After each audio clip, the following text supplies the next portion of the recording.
இல்லை கைஸ், எனக்கு சுத்தமாகவே புரியல. ஐஸ் மலைலாம் நான் வந்து பார்த்தது கிடையாது, ஓகேவா?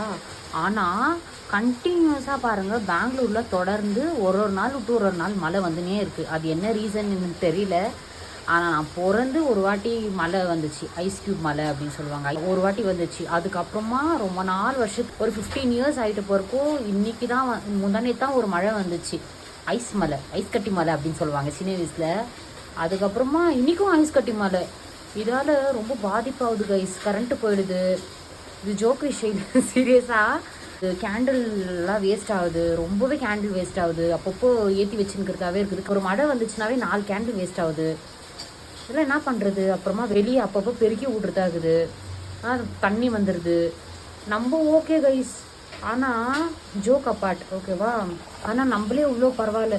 நிறைய பேர் பௌரிங் ஹாஸ்பிட்டலில் சிவாஜியங்களை இறந்துட்டாங்களாம், சவுரெல்லாம் விழுந்து. அது நியூஸ்லலாம் போட்டுக்கிறாங்க, பட் நான் பார்க்கல. ஆனால் எங்கள் அண்ணா வந்து சொல்லிட்டு இருந்தாங்க இந்த மாதிரி ஆயிடுச்சு அப்படின்ட்டு.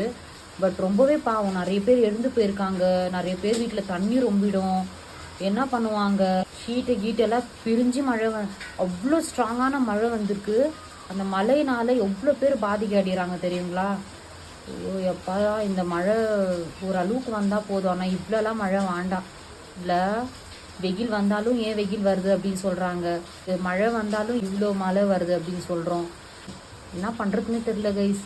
ரொம்ப இரிட்டேட்டிங்காக இருக்குது. எங்களுக்கு வெயிலே போதுன்ற மாதிரி இருக்குது.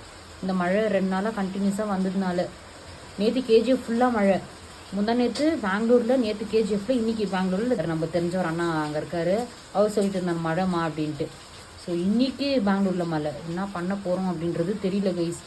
இதால் என்ன ஆக போகுதுன்னு தெரில. ஏன்னா இந்த மாதிரி ஒரு விஷயம்லாம் எப்போவுமே இந்த மாதிரி எது உழுவுனே தெரியாது. சவுறு உழுவுமா, கது ஒடியுமா, அப்படியே பிச்சுக்குமா வீடுன்ற மாதிரி பயத்துலேயே உட்காந்துக்கிறதா இருக்குது கைஸ். எப்பாடா.